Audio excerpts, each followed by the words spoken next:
मैं वो शख्स हूँ, आप प्यार से मुझसे कुछ भी मांगो, मैं करने के लिए तैयार हूँ। मुझे डराने की कोशिश करोगे, धमकाने की कोशिश करोगे, फिर कुछ नहीं होगा। एक आदमी को इन्होंने पार्लियामेंट नॉमिनेशन के जरिए भेजा और उसने 90% से ज़्यादा अपना पैसा यूपी में खर्चा। मंत्री जी ने कहा कि शायद जल्दी हम कोई खुशखबरी सुनेंगे। उस खुशखबरी के इंतज़ार में हमें अब 1.5 साल हो गए। अगर इन लोगों ने कुछ कहना है, आके मुझसे बात करें। ये जो सड़कों पे एहतजाज करने का सिलसिला किसी के दबाव में आके कर रहे हैं, ये अच्छी बात नहीं है। उनके लिए भी अच्छी बात नहीं है और उनके मुस्तकबिल के लिए भी अच्छी बात नहीं है। हम में से कोई तब तक मुतमईन नहीं होगा जब तक हमें मिलता नहीं है। अब चलिए, प्रोसेस चल रहा है, प्रोसेस में वक्त ज़्यादा लगा है।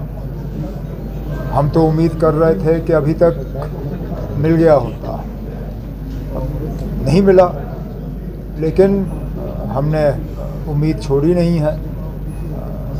लगातार इस चीज़ पे हम मरकज़ी हुकूमत के साथ बात कर रहे हैं और मैं यहाँ किनारे पे खड़े सुन रहा था। मंत्री जी ने कहा कि शायद जल्दी हम कोई खुशखबरी सुनेंगे। उस खुशखबरी के इंतज़ार में हमें अब 1.5 साल हो गए और ज़्यादा इंतज़ार ना करना पड़े, वही उम्मीद है। सर, लेकिन एक अच्छी चीज़ हुई है कि 11 जो डेस्टिनेशंस है, एलजी साहब ने अनाउंस किया कि वो रीओपन होगी, जिसके लिए आपने भी बहुत स्ट्रेस किया था। पिछले दिनों आपको याद होगा, मरकज़ी होम मिनिस्टर साहब आए थे जम्मू, उनके साथ मेरी बातचीत हुई। इससे पहले मैं दिल्ली में भी उनसे मिला था और टूरिज़म के हवाले से मेरी यही गुजारिश थी उनसे कि मेहरबानी करके जो इलाके बंद हैं उनको खोल दीजिए। बंद रखने का कोई मतलब बनता ही नहीं है।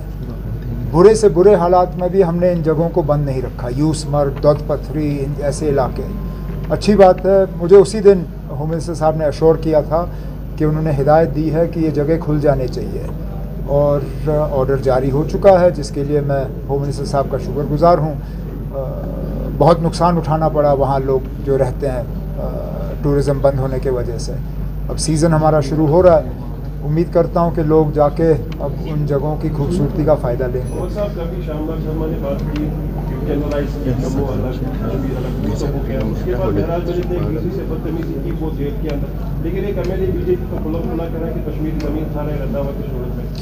वो तो अब, लेकिन उसके बाद फिर हकीकत सामने आई ना। मुकदमा उसके खिलाफ हुआ था। अगर मेरी जानकारी सही है, 2021 में उसके खिलाफ केस हुआ था सरकारी ज़मीन पे कब्ज़ा करने की। देखिए, अब इनके कहने और करने में हमेशा फ़र्क रहता है। यही तो बीजेपी वालों की खासियत है। अब आप देखिए, जम्मू कश्मीर की बात करते हैं, एक आदमी को इन्होंने पार्लियामेंट नॉमिनेशन के ज़रिए भेजा और उसने 90% से ज़्यादा अपना पैसा यूपी में खर्चा है। वो जम्मू कश्मीर का एमपी, बैठता यहाँ पे है, सरकारी घर यहाँ से लिया हुआ है, नाम के वजह से जम्मू कश्मीर का खटाना साहब। लेकिन जब सीडीएफ खर्च करने की बात आती है तो उसका 90% से ज़्यादा जो है वो यूपी में खर्च करते हैं। अब यही तो मैं कहता हूँ ना, अब इनके कहने और करने में बहुत फ़र्क है। उमर साहब, पाक और मुकद्दस महीना शुरू होने वाला है। कल खबरें चली है कि 34% इलेक्ट्रिसिटी डेफिसिट है, जिसका मतलब है कि कटलमेंट्स काफ़ी ज़्यादा होंगे। कोई ना, हमारी मुकम्मल कोशिश रहेगी। और आज मैंने मीटिंग रखी है इसी सिलसिले में कि सहरी और इफ्तियारी के वक्त जो है कम से कम बिजली के कट रहें। बाकी डेफिसिट कोई आज नई बात नहीं है। डेफिसिट तो हमें विरासत में मिली है और इसको दुरुस्त भी किया जाएगा आने वाले कुछ सालों में, जब हमारे नए प्रोजेक्ट्स जो हैं वो चालू होंगे।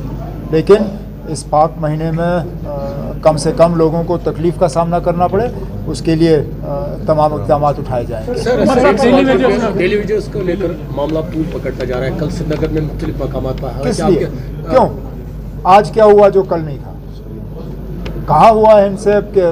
असेंबली के फ्लोर पे कहाँ हुआ है कि एक प्रोसेस के तहत, एक टाइम टेबल के तहत इनको रेगुलराइज किया जाएगा। अब अगर इनको कोई उत्साह रहा है, कोई अपने सियासी फ़ायदे के लिए इस्तेमाल कर रहा है, तो उनको ये गलती नहीं करनी चाहिए। मैं वो शख्स हूँ, आप प्यार से मुझसे कुछ भी मांगो, मैं करने के लिए तैयार हूँ। मुझे डराने की कोशिश करोगे, धमकाने की कोशिश करोगे, फिर कुछ नहीं होगा। अगर इन लोगों ने कुछ कहना है, आके मुझसे बात करें। ये जो सड़कों पे एहतजाज करने का सिलसिला किसी के दबाव में आके कर रहे हैं, ये अच्छी बात नहीं है। उनके लिए भी अच्छी बात नहीं है और उनके मुस्तकबिल के लिए भी अच्छी बात नहीं है। जब हमने असेंबली में कहा हुआ है कि इस साल एक पॉलिसी के तहत जो है इनके रेगुलराइजेशन का टाइम टेबल जो है वो जारी किया जाएगा, उसके बाद सड़कों पे आने की बात कहाँ पे आती है।